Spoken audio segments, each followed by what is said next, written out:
Imagine a situation where your savings lose purchasing power at an alarming rate.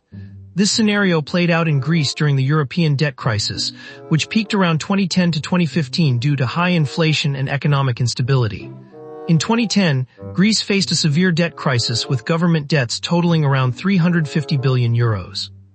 At that time, this amount was equivalent to approximately $460 billion based on the exchange rate prevailing then. Unable to service its substantial borrowings, Greece sought financial assistance from other Eurozone countries and institutions. But there was a catch. Greece adopted the euro as its official currency in 2001, replacing the drachma. Unlike when countries use their own money, you can't just print more euros to fix economic problems. The Greek government was stuck with a single currency system it couldn't control independently. So what happened next? Greece faced massive austerity measures, cutting government spending and raising taxes. However, these cuts had a detrimental effect on the economy. People lost jobs, businesses closed down, and the unemployment rate soared. By 2013, it reached about 27%, meaning that 1 in every 4 people was out of work. Now here's where things got really tricky. Greece needed loans to pay off its debts, but these loans came with strict conditions that required the government to implement austerity measures. This meant cutting pensions and drastically reducing public spending. As a result, people saw the purchasing power of their savings erode while prices continued to rise, creating what felt like a vicious cycle. So how did the Greek people cope with currency devaluation during the euro crisis? Many started bartering goods for services instead of using cash. Others turned to local alternative systems like the TEM time banking exchange movement, a community-based exchange system that allowed people to trade goods and skills without relying on euros. These alternatives helped some communities sustain themselves when the official economy weakened.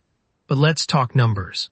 From 2009 to 2013, Greece's GDP shrank by approximately 26%, meaning nearly 1/4 of the country's economic output disappeared over these years. Consequently, the purchasing power of an average Greek salary declined significantly. Imagine you're a working person with a regular job in 2010. Your monthly salary might have bought you a basket of groceries, paid the rent, and left some for entertainment. By 2014, that same salary would barely cover 1/3 of those expenses, because prices were rising faster than wages due to inflation during Greece's financial crisis. Inflation hit hard as well. Prices for basic goods like food and fuel surged significantly. In late 2011 and early 2012, inflation rates in Greece reached double digits at times. For example, if a loaf of bread cost €1 in 2010, it might have risen to over €1.50 within just 2 years. The devaluation of the Greek drachma during the euro crisis had significant effects on people's financial well-being. Savings accounts, traditionally considered secure stores of wealth, began to erode in real terms due to inflation. As a result, many individuals turned to tangible assets such as gold or real estate, which tended to maintain their value better than cash did. Currency devaluation isn't just an abstract concept. It impacts every aspect of daily life, from what you eat and where you live to how you work. During the European debt crisis in the early 2010s, Greece faced severe austerity measures imposed by international creditors, leading to significant economic hardship for ordinary citizens. Now let's look at why this happened and what it means for other countries facing similar challenges. When a country uses someone else's currency like the euro, it loses its independence over monetary policy. The European Central Bank, ECB, makes decisions that affect all member states equally, but each state has different economic needs. This mismatch can lead to crises when one part of Europe faces unique pressures that are not addressed by the ECB's policies tailored for the broader Eurozone. In Greece's case, adopting the euro was initially seen as a way to stabilize and modernize their economy. However, this came with risks that became painfully clear during the 2009 financial crisis. The inability to adjust interest rates or control the money supply left Greek leaders scrambling for alternatives when austerity measures failed to sufficiently address the economic downturn. Here's a crucial point. When you lose control over your currency, there are no easy fixes. You can't print more money, and drastic spending cuts often hit the most vulnerable populations hardest. It's like being stuck in a sinking boat without a paddle. You know something needs to be done, but the tools at hand aren't sufficient. So what can people do? First, it's important to understand how currency affects your finances. Saving for emergencies becomes even more critical when high inflation reduces the purchasing power of money over time. Investing in assets that hold value, like real estate or precious metals such as gold, can protect you against devaluation, though these come with their own risks and costs. Second, staying informed is key. Pay attention to economic indicators like inflation rates, unemployment statistics, and government policies. These provide early warnings about potential issues down the line. For example, if prices start rising faster than your income can keep up with, it's a sign that economic instability might be developing, which could lead to currency devaluation or other financial challenges. Third, consider diversifying your assets beyond holding cash. A mix of investments such as stocks, bonds, and real estate can offer better protection against economic shocks. In some cases, investing in local currencies might also be beneficial. However, remember that every investment carries risks. It's crucial to conduct thorough research before making any significant decisions. Finally, staying resilient means being prepared for the worst while hoping for the best. This might involve reducing non-essential expenses, establishing an emergency fund, and pursuing educational opportunities to enhance employment options. It's about managing what you can control during periods of uncertainty. So what lessons does Greece teach us? When a country loses its currency sovereignty, it faces unique challenges that require innovative solutions. The Greek experience illustrates how economic policies designed to maintain stability can sometimes inadvertently cause instability, particularly when these policies do not adequately consider local needs and circumstances.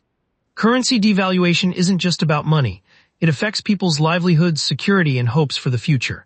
This underscores the importance of financial education, as understanding such concepts enables individuals to make more informed decisions during uncertain times. Now, as we wrap up, this video showed how Greece's adoption of the euro actually prevented the country from using its own currency to devalue during the 2010 debt crisis. But here's the bigger lesson. Economic decisions have real-world impacts on everyone. It pays to be informed and prepared.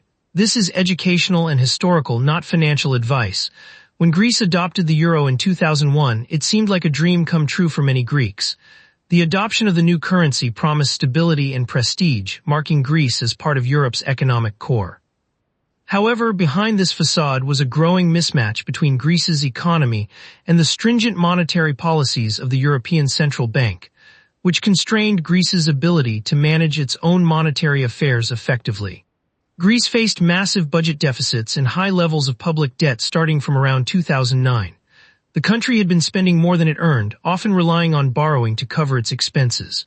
When the global financial crisis hit in 2008, these underlying issues intensified, leading to a severe economic strain for Greece by early 2010. The Greek government implemented various austerity measures such as cutting salaries and pensions for public sector workers, raising taxes, and reducing government spending. These policies aimed to reduce Greece's national debt and align the country with European Union fiscal standards. However, these actions led to significant economic hardships for many Greeks, resulting in widespread protests, strikes, and social unrest. During this period, currency devaluation would have been a natural way for Greece to regain economic footing if it had maintained its own currency. By weakening its currency, Greece could have made exports cheaper and imports more expensive, potentially boosting the economy through increased competitiveness in international markets. However, with the euro in place as the common currency, Greece couldn't implement such measures. This inability to adjust its monetary policy independently was a critical constraint during the euro crisis. Instead, Greece faced a series of bailout packages from other EU countries and international institutions like the IMF starting in 2010. These bailouts came with tough conditions, stringent austerity measures, privatizations, labor market reforms, and more. While these steps were necessary to stabilize Greece's finances, they also caused significant pain for ordinary Greeks who saw their livelihoods erode. One stark example is how pension cuts affected retirees in Greece during its financial crisis. Greek pensions were relatively generous compared to other EU countries but became unsustainable due to the country's economic downturn. When the government reduced benefits, many retired Greeks faced significant difficulties making ends meet. These cuts severely impacted their savings and income, which were meant to support them throughout retirement. This situation is a prime example of why it's crucial for individuals to have diversified investment portfolios and emergency funds. During economic downturns, relying solely on one source of income or wealth can be risky. Diversification helps protect against such shocks by spreading risk across different asset classes, providing a financial buffer that can make the difference between stability and crisis. Moreover, the Greek experience underscores the importance of understanding the broader economic landscape. When you observe your country's economy struggling, it's prudent to monitor potential risks. For example, increasing government deficits or rising foreign debt can serve as early warning signs indicating more challenging times may be on the horizon. In short, being financially literate doesn't just mean knowing how to invest in stocks or bonds. It also involves understanding broader economic forces at play. This knowledge helps you be better prepared to navigate through crises and protect your financial well-being. This is educational and historical, not financial advice. In Greece, currency devaluation was impossible during the euro crisis because the drachma had been replaced by the euro, which was managed by the European Central Bank (ECB), a central European body outside of Greek control. This lack of autonomy meant that when economic troubles struck, such as a massive government debt crisis, Greece couldn't simply print more money or lower interest rates to boost its economy. Instead, Greece faced severe austerity measures and loan conditions from international creditors starting in 2010. These measures often led to cuts in public spending, which hurt everyday Greeks who relied on government services. The unemployment rate surged significantly. It peaked at over 27% in 2013 as businesses closed and government programs were cut. People experienced a sharp decline in living standards, with many losing access to healthcare, education, and pensions. Understanding these risks can help you take proactive steps to safeguard your finances. For example, if you notice signs of economic instability in your country, consider diversifying your investments and keeping more cash on hand for emergencies. Building a robust emergency fund becomes even more crucial during uncertain times, as it provides a financial buffer that can be the difference between managing through tough periods or experiencing significant financial distress. In short, understanding how economic policies impact daily life is crucial for safeguarding yourself against financial disruptions. Stay informed about macroeconomic trends and adapt your personal finances appropriately. This way, you're not caught off guard by significant changes and can preserve your financial stability during challenging periods. This is educational and historical, not financial advice.